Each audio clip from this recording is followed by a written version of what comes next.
Sería bueno también hablar con la doctora respecto a las leyes que se han promulgado.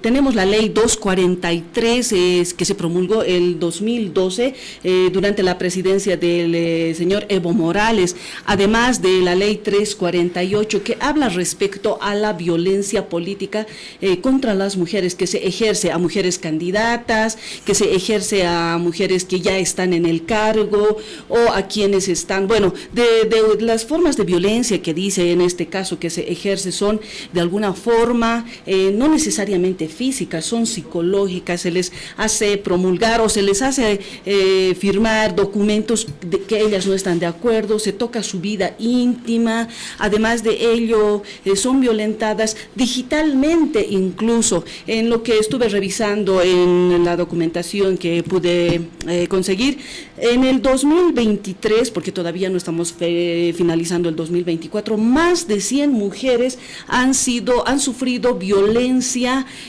política. Estas mujeres sufrieron, y eso solo de los que se conoce, así que se han dado a conocer. Más de 100 mujeres han sufrido esta violencia entre alcaldesas, concejalas y otras que han asumido la autoridad en el país en este aspecto, hablando de la violencia política. Eso es lo que también nos gustaría conversar con la abogada que ya se encuentra en este momento en contacto. Bien, mientras esperamos el contacto exacto, estamos revisando estos aspectos. También ver respecto a las cuotas de poder que inicialmente eran 30, luego 50, ¿en qué medida habrá mejorado? Todos esos aspectos nos gustaría conversar con la abogada doctora Paola Barriga, con quien ya estamos en contacto en nuestro programa Revisiones. Doctora Paola Barriga, bienvenida a Revisiones, este programa que transmitimos todos los lunes. Le habla Adela y bueno, agradecidos por su participación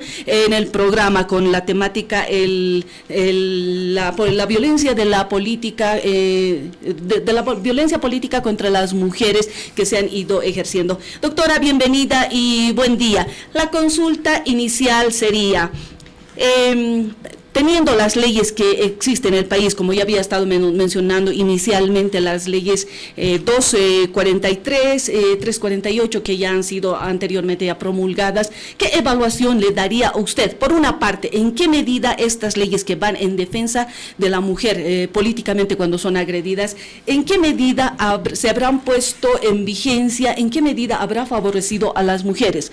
Por una parte, inicialmente sería esa la pregunta para pasar posteriormente a las cuotas de poder. Muy buenos días, muchas gracias por el contacto. Muy honrada de poder estar con ustedes en este momento, y más aún hablando de algo que realmente nos atinge a todos, que es la seguridad, la protección, de que la mujer tenga una vida efectiva a momento de poder realizar sus actividades. Y en el tema político ha sido realmente muy complejo el que la mujer pueda levantar su voz. Si bien estas dos leyes que hace referencia son unas leyes que abarcan un marco una línea muy delgada, porque lamentablemente no vemos a todas las mujeres que estoy defendiendo. Tenemos unas concejalas, por ejemplo, en Patacamaya, que hasta casi les han quitado la vida. Ellas luchan todos los días, pero ¿de qué nos sirve esa su lucha si las llenan de procesos, de demandas para cohibirles su ejercicio normal en defensa de lo que ellas tendrían que hacer? Entonces, si bien estas dos leyes se encuentran como un marco legal referente, lamentablemente no nos sirve a momento de presentar una demanda. Lamento decir que el Ministerio Público es un aparataje tan pesado que no nos da una respuesta inmediata, que la respuesta que debemos tener como mujeres debería ser inmediato. Tratan de hacer las cosas, lamentablemente, pero no vemos que existe una respuesta real a una circunstancia como esta. Hemos tenido inclusive una mujer, una concejala que ha sido asesinada, y ella le decía a su tío: me están amenazando de muerte, si me matan, haz lo que tengas que hacer. Por desgracia ocurrió lo que tenía que ocurrir, la asesinaron, pero el tío, claro, ha ejercido su derecho, han sido 4 años de juicio, para poder sancionar a estos criminales. Pero, ¿y en qué queda la función de la labor social que desarrollan las mujeres? Máxime ahora cuando hemos pasado por un proceso, por ejemplo, de la pandemia. Después de la pandemia, el 80% de los fallecidos eran hombres. ¿Cuántas mujeres han tenido que salir a volver a rehacer sus vidas con sus hijitos, a entrar en distintos escenarios? Díganme si ha existido una sola política pública de ayuda a una mujer. No existen. Entonces, ¿de qué nos sirven 1000 leyes si el momento de tenerlas que aplicar no se aplica? Doctora, en el país existe un sistema así, patriarcado se lo denomina, y eso no ha logrado precisamente superar el país con tantas leyes.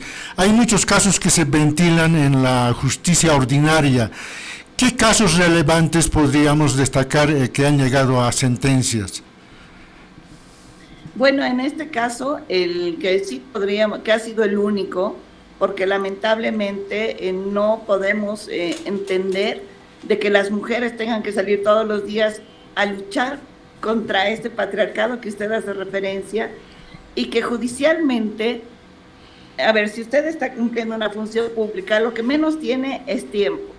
Entonces tiene que servir, tiene que cumplir con ese servicio que está realizando, pero lamentablemente entre los casos relevantes tenemos uno solo, imagínense, en todo el país. Y no es que es un solo caso el que se vive todos los días.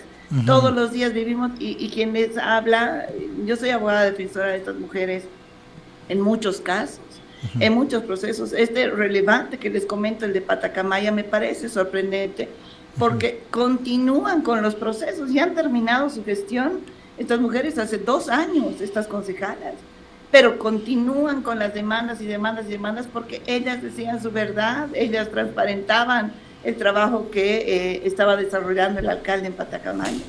Y por hacer bien su trabajo han sido totalmente destrozadas, han sido totalmente vejadas en su integridad como seres humanos, las han querido secuestrar, apareció el hermano muerto de una de ellas, en fin, o sea, es un sinfín de escenarios que la mujer lamentablemente se enfrenta, pero que como casos relevantes, como casos que la justicia salga y diga efectivamente nosotros tenemos estos índices inclusive de violencia contra la mujer que ejerce una función política, no tenemos, ni siquiera como índice en el Ministerio Público a nivel nacional, se lo digo, porque no solamente esto ocurre acá en La Paz, esto ocurre en todos los departamentos, en Cochabamba también es un escenario muy complicado, en Santa Cruz, son varios escenarios que definitivamente tienen que cambiar.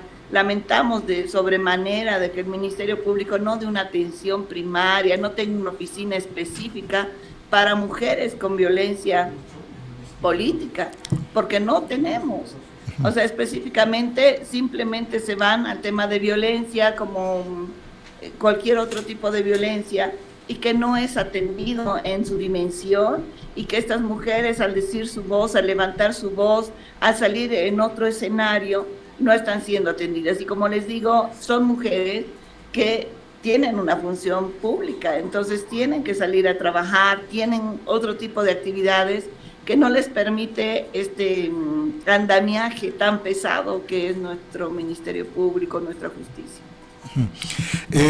La violencia se manifiesta de diversas formas, es la violencia física, la violencia psicológica y últimamente la violencia, podríamos decir, en las redes sociales, ¿verdad? Entonces hay bastante circulación de esa información. No podemos eludir muchos casos. Usted ha estado involucrado obviamente en la defensa de los derechos de las mujeres, es una activista y en esa medida conoce varios casos, ¿verdad? Entonces, últimamente ha estado llevando a cabo, si no me equivoco, el caso de Eva Copa. ¿Cómo va evolucionando este caso, doctora? También, este es uno de los casos en los cuales estamos advirtiendo como un dirigente de manera pública señala de que no se debe tratar con una mujerzuela. Imagínense, y lo hace de manera pública, tendenciosa, frente a todos los medios de comunicación. Él sabrá a qué se refiere ser una mujerzuela, él sabrá la dimensión de una palabra como esa, cuando una mujer, el momento que está en función, también tiene pues que preservar sus derechos. Lamentamos de que este tipo de expresiones dañen la dignidad, el nombre, el honor de una mujer, que al final es la primera autoridad de una ciudad y que debe ser respetada. Detrás de ella existen hijos, existe familia. Nadie puede denigrar tu nombre, nadie te puede generar muerte civil, nadie puede hacer justicia por mano propia, dice nuestra Constitución. Tenemos que llevarnos y conducirnos en base a las leyes. Pero en este caso específico estamos atravesando por una demanda interpuesta que lamentablemente no estamos pudiendo notificar a este sujeto porque no sale de Chapare, porque además tenemos 3 direcciones distintas en 3 departamentos distintos, en Cochabamba, en Santa Cruz, en La Paz. Entonces lamentamos de que no pueda ser posible, no pueda ser habido para su notificación, y esto nos está generando este perjuicio, pero ya lo vamos a encontrar. Entendemos también que ya el escenario político se va a dar en este epicentro que es la ciudad de La Paz, y vamos a tener la oportunidad de darlo por notificado y que este proceso avance como corresponde y sea sancionado como corresponde. La ley 348 establece 16 tipos de violencia, y entre ellos este tipo de violencia tiene que ser castigado. No podemos soslayarlo, no podemos dejarlo pasar porque fue simplemente una palabra. Una broma genera daño en la dignidad de una persona. Entonces no podemos permitir de que esto pueda pasar como si nada hubiese ocurrido. Debemos también hacer un alto, también debemos reflexionar como políticos en el escenario en que se encuentren, como este sujeto, por ejemplo, podía referirse a la alcaldesa, seguramente en su molestia, con otros argumentos, o mandar una nota, o generar otro tipo de diálogo, pero no de agresión. Ahora nos vamos a unas elecciones judiciales, nos vamos a elecciones ya las nacionales, circunstancias en las que debemos nosotros entender que el respeto a la mujer debe ser prioritario. Doctora Paola, como le indicaba a mi compañero, el tema de la violencia ahora ya es digitalizada.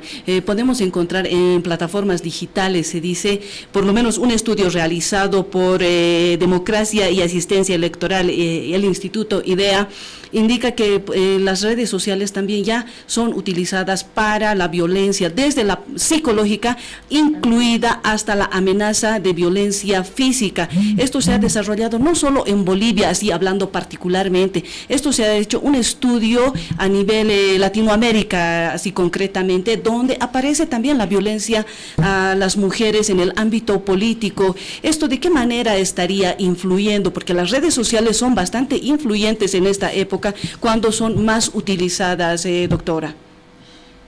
Así es, y lamentamos de sobremanera de que se utilicen las redes para denigrar a las mujeres, para destruir su imagen, para que lamentablemente ellas no puedan acceder a alguna información que tengan. Y les hablo del caso particular, que no es un tema político, pero imagínense cuando denuncié el caso de las jovencitas que eran vejadas por Evo Morales. He recibido un sinfín de insultos, mataban inclusive con mi fotografía, con mi nombre, datos falsos. Es muy fácil efectivamente destruir la vida o la imagen o la identidad de una persona, y luego poder borrar este escenario es muy complejo. Yo creo que debemos entender de que las redes sociales no dicen toda la verdad, no son una fuente confiable de información, pese a que existen escenarios en los cuales están investigando. Por ejemplo, las publicaciones que hago me hacen un seguimiento muy minucioso, porque cualquier notificación, y justamente ese tiempo de Evo Morales, me llamaban para decirme cuál era la fuente, de dónde había sacado esa información, qué respaldos tenía, etcétera. Entonces, son circunstancias en las cuales cuando les conviene sí hacen seguimiento, pero cuando a uno le destruyen la imagen, cuando a uno le destruyen o empiezan a generar amenazas, nadie se hace cargo. Entonces, también debemos entender que las redes tienen su complejidad, que no toda la información que se emite es información veraz y que se tiene que tener un cuidado muy importante al momento de pretender creer en lo que dicen las redes. Doctora, algo que no podemos eludir en este tipo de temática es el caso bien complejo y sensible de el expresidente Evo Morales, ¿no? Entonces, hay grupos obviamente que apoyan al expresidente y hacen una especie de esa apología del delito en este caso, porque hay mujeres que lo defienden y sustentan obviamente con una serie de argumentos. ¿De qué manera lo abordaría este caso usted, doctora? Imagínese que en la calle me abordan, me insultan, han sacado panfletos en mi contra, en fin. Realmente son circunstancias muy difíciles de poder entender, pero debemos también abordar esto con total realidad, ¿no? Tomando en cuenta de que ¿qué es lo que ocurre detrás? ¿Cuál es el trasfondo? El trasfondo también es que Evo Morales tiene gente pagada. No nos olvidemos de que en un tiempo existían los guerreros digitales que estaban detrás de cualquier información. Entonces, hoy día, claro que continúan. Y eso yo lo he probado porque recientemente salió a la luz toda esta información que yo en su momento, ya hace varios años atrás, habían señalado porque tenía a la víctima a mi lado. Imagínense, yo tenía a la víctima que había sido dejada por Evo Morales. Ella estaba a mi lado cuando en el momento que yo salía con esta denuncia. Y salieron con un argumento de que yo había presentado certificados de nacimiento de otros niños a la fiscalía. Yo no necesitaba ningún certificado para demostrar la violación. Yo necesitaba a la víctima y la víctima estaba lista para someterse a cualquier tipo de valoración, pero ellos han creado todo un universo para descalificar mi voz, para descalificar lo que yo estaba señalando en su momento y para que el caso no continúe.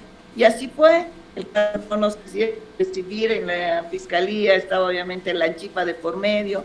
La dirección de la menor no podíamos colocarla en la demanda, en la denuncia, porque obviamente era un escenario en el cual la poníamos en riesgo a la víctima. Y la dirección que utilicé fue la mía. Vinieron a buscarme a casa, me señalaron de que yo no podía generar este tipo de información sin tener la veracidad del domicilio. ¿Quién era ella? ¿De qué población era ella? ¿De dónde era? Entonces, imagínense si yo daba esa información, cuánto daño o qué es lo que pretendía con la víctima. Y al no dar esa información es que nos rechazaron, pero esperemos que ahora el aliciente muy grande que tengo es que ahora se haya develado todo esto, de que otras víctimas, como en el caso de Tarija, con esta fiscal, quien decidió levantar la voz por ellas, consigan justicia. Es algo muy doloroso entender de que el poder haya establecido una línea en la cual las mamás estaban obligadas a llevar a sus hijitas al lugar donde ellos se reunían cuando Evo Morales llegaba a estas poblaciones.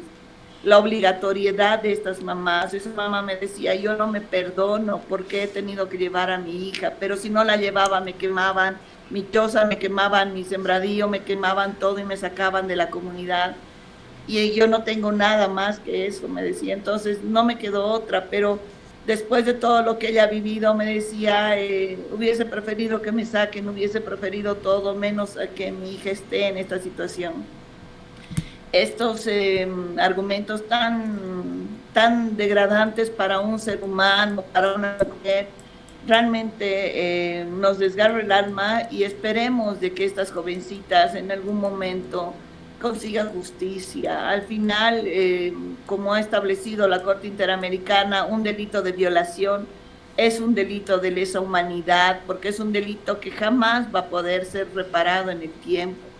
Entonces, debemos entender que este tipo de violencia a raíz de un esquema político, de un poderío que él tenía que destruir la vida de estas niñas, le daba ese poder.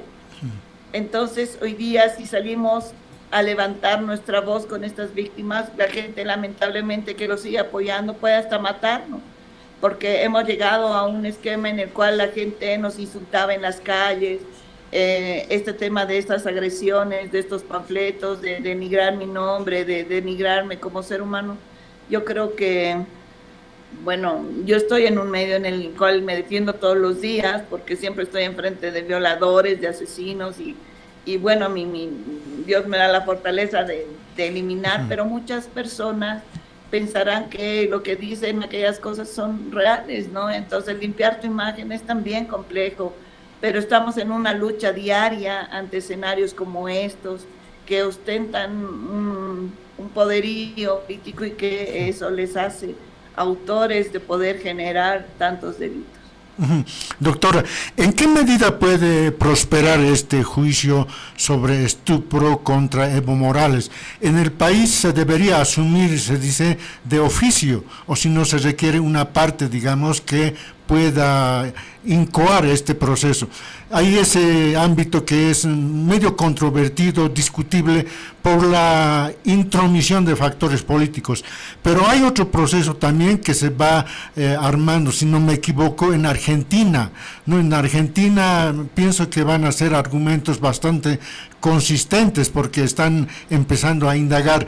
¿Cuál podría prosperar favorablemente en este proceso, doctora?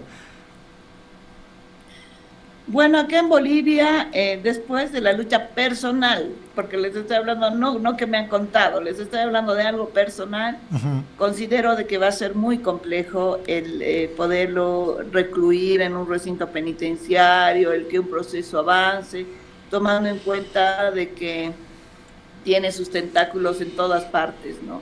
Quizás el más probable y el más eficaz pueda ser este que señala el de la Argentina, además tomando en cuenta de que él tiene la ciudadanía argentina. Y yo les agradezco por este espacio porque en su momento cuando yo había señalado estos aspectos, probando los certificados de nacimiento, porque él hasta el día de hoy no ha logrado acceder a tener una nacionalidad boliviana, él tiene una nacionalidad argentina. Él es nacido en la Argentina, Evo Morales. Se ha probado con certificación, él tiene su DNI argentino, lo he probado. Y lamentablemente, es más, él ha estudiado hasta quinto básico en ese entonces en la Argentina. Y estos elementos harían de que él, como ciudadano argentino, claro que esté sometido a la justicia argentina, no solamente por este tema. Yo creo que ese escenario podría ser el más real, el más eficaz. Solo en Bolivia no se procesa como corresponde. Tenemos todo un aparataje para otros ciudadanos que a sola denuncia los llevan a la cárcel, pero en este caso ni con tantas pruebas, ni con tantas evidencias se logra notificarlo, imagínense. Entonces necesitamos envolcar este escenario y que cualquier ciudadano, como establece la Constitución Política del Estado, tenga que ser sometido a la legislación. No puede ser que existan en Bolivia ciudadanos de primera y de segunda, que los de primera no puedan acceder a ningún escenario de sanción porque son ciudadanos de primera, y los ciudadanos de segunda, que somos los de a pie, puedan estar sometidos a cualquier vulneración de sus derechos. Lo vemos todos los días. Si ustedes se van por San Pedro, hablen con 2 o 3 personas y pregúntenles por qué están ahí y bajo qué circunstancias, cómo utilizan la justicia para otros escenarios, pero no para hacer realmente justicia contra quienes realmente se debe hacer. Doctora, un dato revelador, esto de la ciudadanía de Evo Morales, que es argentino. No está bastante difundido eso, pero nos parece interesante ese hallazgo por su persona. Nosotros solidarizarnos con su valentía por abordar estos casos bastante delicados, complejos y que le provocan obviamente una serie de situaciones adversas, ¿no? Entonces, a tiempo de despedir, ¿qué más quisiera agregar, doctora? Cuando gusten les acredito las pruebas Y lamentamos de sobremanera que Evo Morales haya cambiado la constitución política del Estado cuando establecía que un candidato a la presidencia, porque la constitución, todas las constituciones de la historia de nuestro país han establecido que el que va a ser candidato a la presidencia de nuestro país sea nacido en Bolivia. Bien, Entonces, agradecemos, doctora Paola. Aparece aquí como candidato. Muchas gracias. Agradecemos, a sus doctora. órdenes siempre en lo que necesiten. Gracias, doctora. Muy Nuevamente buenos días. reiterarle nuestros agradecimientos por su participación. Fue la participación de la activista abogada Paola Barriga, quien nos dio datos bastante interesantes, ¿no es cierto?